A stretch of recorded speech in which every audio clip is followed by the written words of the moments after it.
ಚೈನಾದ ಅಸಲಿ ಸತ್ಯ ಅವರ ಮುಖವಾಡ ಕಳಚಿ ಬಿದ್ದಿದೆ ಅಂತ ಹೇಳ್ಬಿಟ್ಟು ಟ್ವಿಟರ್ ಅಲ್ಲಿ most Indians are celebrating Dhurandhar style ಅಲ್ಲಿ. ಯಾಕೆ ಅಂತಂದ್ರೆ ಚೈನಾದಲ್ಲಿರುವಂತ ರೂರಲ್ ಪ್ಲೇಸ್ ಗಳಲ್ಲಿ ಇನ್ನೂ ಆ ಪೂರ್ನೆಸ್ ಇದೆ, ಬ್ಯಾಡ್ ಇನ್ಫ್ರಾಸ್ಟ್ರಕ್ಚರ್ ಇದೆ, ಅಲ್ಲಿನೂ ಕೂಡ ಸಿವಿಕ್ ಸೆನ್ಸ್ ಅನ್ನೋದು ಬ್ಯಾಡ್ ಆಗಿದೆ. ಇದೆಲ್ಲ ವಿಡಿಯೋಸ್ಗಳು ಆಚೆಗೆ ಬಂದ ನಂತರ ಚೈನಾದಲ್ಲೂ ಕೂಡ ಇಷ್ಟೊಂದು ವೀಕ್ನೆಸ್ ಇದೆ, ಅದನ್ನು ಸಹ ಹೊರಗಿನ ಪ್ರಪಂಚಕ್ಕೆ ಇಷ್ಟೊಂದು ಬ್ಯೂಟಿಫುಲ್ ಆಗಿ ಅವರು ರೆಪ್ರೆಸೆಂಟ್ ಮಾಡ್ಕೊತಾ ಇದ್ರು. It's all propaganda. ಯಾಕೆ ಅಂತಂದ್ರೆ ಚೈನಾ ಎವ್ರಿ ಸೋಷಿಯಲ್ ಮೀಡಿಯಾನ ತನ್ನ ಕಂಟ್ರೋಲ್ ಅಲ್ಲಿ ಇಟ್ಕೊಂಡಿದೆ. ಚೈನಾದಲ್ಲಿ ಏನನ್ನ ಆಚೆಗೆ ಕಳಿಸ್ಬೇಕು, ಆಚೆಗೆ ಕಳಿಸಬಾರ್ದು ಅಂತ ಹೇಳ್ಬಿಟ್ಟು ಅವ್ರ ಕಂಟ್ರೋಲ್ ಇಟ್ಕೊಂಡಿರುವಂಥ ಕಾರಣಕ್ಕೆ ಯಾವ ಒಂದು ಬ್ಯಾಡ್ ವಿಷಯಗಳು ಆಚೆಗೆ ಬರ್ತಿರಲಿಲ್ಲ. ಹಾಗಂತ ಹೇಳ್ಬಿಟ್ಟು ಚೈನಾ ಏನು ಅಂಡರ್ ಡೆವಲಪ್ಡ್ ಅಂತ ಹೇಳೋಂಗಿಲ್ಲ.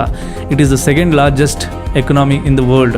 ಹಾಗಿರಬೇಕಾದ್ರೆ ನಮ್ಮ ಪಕ್ಕದ ದೇಶದಲ್ಲಿ ಇದೇ ಥರ ಸಮಸ್ಯೆಗಳಿದೆ ಅಂತ ಹೇಳ್ಬಿಟ್ಟು ನಾವು ಸೆಲೆಬ್ರೇಟ್ ಮಾಡೋದು ಒಳ್ಳೇದಾ, ಅಥವಾ ನಮ್ಮಲ್ಲಿರುವಂಥ ಸಮಸ್ಯೆಗಳನ್ನು ಎತ್ತಿ ಹಿಡಿದು ಅದನ್ನು ಸರಿ ಮಾಡಿ ಅಂತ ಪ್ರಶ್ನೆನ ಕೇಳೋದು ಒಳ್ಳೇದಾ? ಸೊ ಇವಾಗ ಅದು ಆಚೆಗೆ ಬರೋದಕ್ಕೆ ಕಾರಣ ಏನು ಅಂತ ನೀವು ಕೇಳೋದಾದ್ರೆ ನೋಡಿ, ಟ್ವಿಟರ್ ಯಾರ ಕಂಟ್ರೋಲ್ ಇದೆ?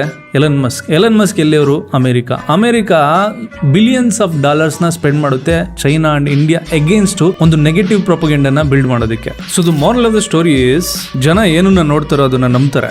ಏನನ್ನು ತೋರಿಸ್ಬೇಕು, ಏನನ್ನು ತೋರಿಸಬಾರ್ದು ಅನ್ನುವಂಥ ಕಂಟ್ರೋಲ್ ನಿನ್ನ ಕೈಲಿ ಇಟ್ಕೊಂಡ್ರೆ you are the king. That's what happening in China ಅಂತ ತುಂಬ ಜನ ಹೇಳ್ತಿದ್ದಾರೆ. ಸೊ ನಿಮ್ಮ ಪ್ರಕಾರ most beautiful, most cleanliness, most civic sense ಇರುವಂಥ ಒಂದು ದೇಶ ಯಾವುದು ಅಂತ ಕಮೆಂಟ್ ಮಾಡಿ. Let's C.